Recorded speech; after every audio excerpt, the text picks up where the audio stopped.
warahmatullahi wabarakatuh. Bagaimana kabarnya anak-anak? Semoga semuanya selalu dalam keadaan sehat dan selalu dalam lindungan Allah Subhanahu wa taala. Amin ya robbal alamin. Pada kesempatan ini, kita akan belajar tentang teks anekdot. Sebelum pelajaran kita mulai, marilah kita membaca basmalah. Bismillahirrohmanirrohim. Adapun kompetensi dasar yang akan kita pelajari pada pertemuan kali ini adalah sebagai berikut. 3.5 mengevaluasi teks anekdot dari aspek makna tersirat. 3.6 menganalisis struktur dan kebahasaan teks anekdot. 4.5 mengonstruksi makna tersirat dalam sebuah teks anekdot. Dan 4.6 menciptakan kembali teks anekdot dengan memperhatikan struktur dan kebahasaan.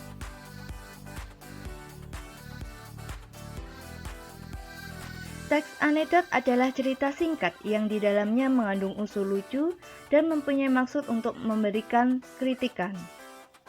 Teks anekdot biasanya bertopik tentang layanan publik, politik, lingkungan, dan sosial. Teks anekdot ini tidak hanya berbentuk cerita, tetapi juga bisa berbentuk dialog singkat antara kedua tokoh.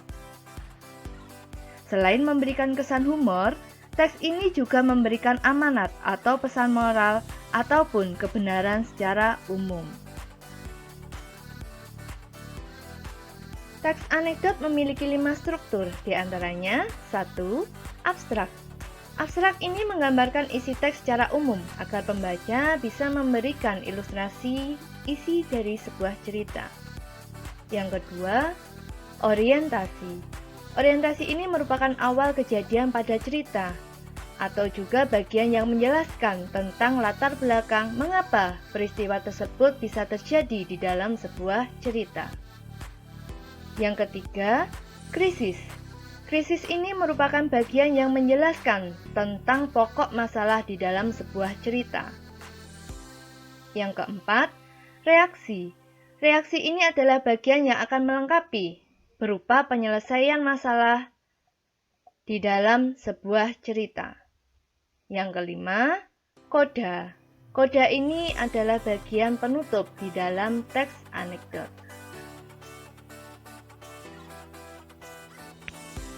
Kaidah kebahasaan teks anekdot meliputi 1. Menggunakan kalimat yang menyatakan masa lalu. 2. Menggunakan kalimat retoris. Kalimat retoris adalah kalimat pertanyaan yang sebenarnya tidak membutuhkan jawaban. Yang ketiga, menggunakan konjungsi hubungan waktu seperti kemudian, lalu, dan sebagainya.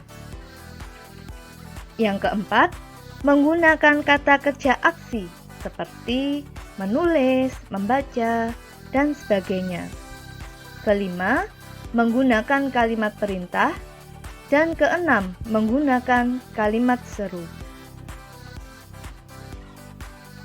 Perlu diperhatikan, jika teks anekdot tersebut berbentuk dialog, maka penggunaan kalimat langsung sangat dominan.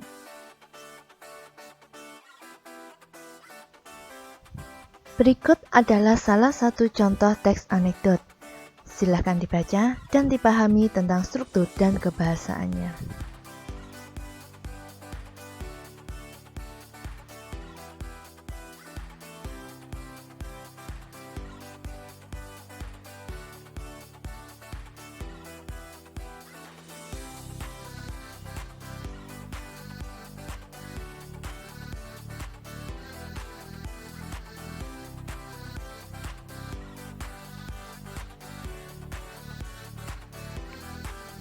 Perlu kalian pahami bahwa teks anekdot tidak sama dengan teks humor. Perbedaannya, jika teks humor hanya berisi sebuah cerita lucu. Dalam teks anekdot, ceritanya tidak hanya berisi tentang cerita lucu, tetapi di dalamnya terdapat sindiran atau kritik terhadap sesuatu. Untuk lebih jelasnya, kalian bisa membaca contoh teks anekdot dan humor di dalam buku teks pembelajaran.